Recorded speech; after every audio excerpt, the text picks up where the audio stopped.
सगे बेटे ने ही रची थी अपने सगे पिता की हत्या की साजिश। बाप बेटे की रंजिश में बेचारे नौकर की गई जान, पुलिस ने किया हत्या का खुलासा। पूरा मामला सहारनपुर के थाना रामपुर क्षेत्र के ग्राम पिलखनी का है, जहां बीती 31/3/2024 को वादी शैलो पत्नी स्वर्गीय कलम सिंह निवासी पिलखनी ने थाना रामपुर मनिहारन में लिखित दी थी, जिसमें वादियों के पति कलम सिंह की अभियुक्त आर्यन द्वारा गोली मारकर हत्या करने का मुकदमा पंजीकृत कराया गया था। पुलिस ने तुरंत बाद उपरोक्त मामले में छानबीन शुरू की तो पुलिस को पता चला कि मृतक कलम सिंह निगम नाम के एक व्यक्ति के पास काम करता था, जो पहले ही अपनी पत्नी की हत्या के जुर्म में आजीवन कारावास की सजा भुगतकर अक्टूबर 2022 में बाहर आया था।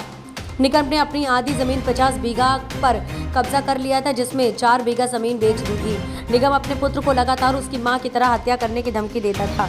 आर्यन के साथ लगातार बहस व झगड़ा होने के बाद निगम के पुत्र आर्यन को लगा कि उसका पिता उसकी मां की तरह उसे भी मार देगा। तभी उसने अपने पिता निगम की हत्या के लिए साजिश रची, जिसमें उसने अपने कुछ मित्रों अंशुल, अरुण व एक अन्य अभियुक्त के साथ मिलकर हत्या की साजिश रची है। जिसके बाद बीती 31/3/2024 को आर्यन व उसके साथियों ने निगम के खेत पर ट्यूबवेल पर जाकर बने एक कमरे में उन पर गोलियां बरसा दी, जिसमें निगम को हाथ में गोली लगी, लेकिन निगम के पास काम करने वाला बेचारा नौकर कलम सिंह मौके पर ही गोली लगने से मर गया। आर्य ने अपने दोस्तों को 5 लाख रुपए में सौदा किया था, जिसमें से 50,000 एडवांस दिए थे। इन 50,000 में 40 नगद व 10 फोन पे द्वारा ट्रांसफर किए गए थे, जिसके आधार पर पुलिस ने पूरी छानबीन शुरू की और तीनों अभियुक्तों को गिरफ्तार किया गया। पुलिस ने पकड़े गए अभियुक्तों के पास से 2 आला, 1 कत्ल देसी, 315 बोर तमंचे, 4 जिंदा कारतूस, 3 मोबाइल फोन, घटना में प्रयुक्त मोटरसाइकिल बरामद कर ली है। फरार चल रहे एक अभियुक्त की तलाश जारी है। पकड़े गए सभी अभियुक्तों को जेल भेजा जा रहा है। पूरी घटना सहारनपुर एसपी सिटी अभिमन्यु मांगलिक ने प्रेस वार्ता कर किया खुलासा। जी हाँ, 31 मार्च को रामपुर मनिहारन में पिलखनी गांव जो है, वहाँ पर ये पूरी घटना हुई थी, जिसमें 2 लोगों ने फायरिंग करी। फायरिंग में जो निगम है उसके कंधे पर गोली लगी थी और उसका जो बटाईदार कलम सिंह है उसकी वहाँ पे हत्या हो गई थी। 31 मार्च को कलम सिंह के परिजनों की जो तहरीर है उस पर मुकदमा पंजीकृत कर लिया गया था। SC/ST और 302 का मुकदमा पंजीकृत किया गया था।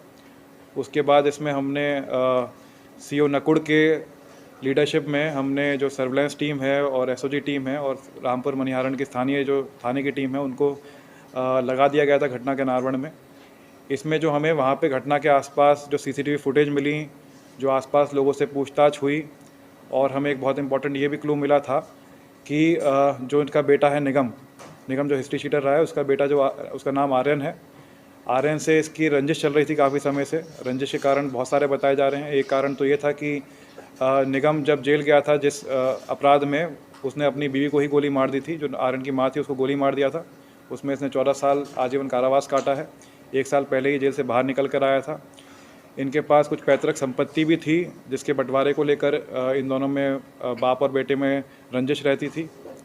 और इसी को देखते हुए आर्यन ने ये डिसाइड किया था अपने दोस्त अर्पित राठी के साथ मिलकर कि 2 लोगों को बुलाया जाएगा। इसमें 2 लोग जो हैं, ये अंशुल और अरुण हैं। ये गांव फतेहचंदपुर, थाना तीतरो के रहने वाले हैं। इनका आपराधिक इतिहास भी है।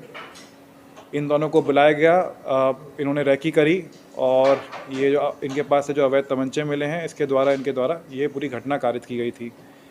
इसमें CCTV फुटेज और जो ट्रांजैक्शन हुई हैं, इनकी पैसों की लेन देन हुई है, उसके एविडेंस के आधार पर आज अरुण, अंशुल और आर्यन, जो इसका मास्टरमाइंड है, इन तीनों को पकड़कर रिमांड लेके इनको कोर्ट के सामने पेश किया जाएगा। इसमें एक अभियुक्त अभी तक वांछित है, जिसका नाम अर्पित राठी है। मारने वाला था, उसमें जो काम करता था उससे गोली लगी। क्या? जी हाँ, जो अभी तक जितनी भी हमारी तफ्तीश हुई है, उसमें निगम का कोई भी रोल नहीं आया है। निगम को खुद को गोली लगी थी और इस घटना को कराने का ऑब्जेक्टिव भी निगम को ही मारने का था। फायरिंग में जो कलम सिंह मारे गए हैं, वो एक तरीके से उनको मारना उद्देश्य नहीं था, लेकिन वो आ गए सामने, तो इस वजह से उनको गोली लगी और उससे उनकी हत्या हो गई। जमीनी रंजिश मेन थी, क्योंकि आर्यन का कहना था कि जितनी पैतृक संपत्ति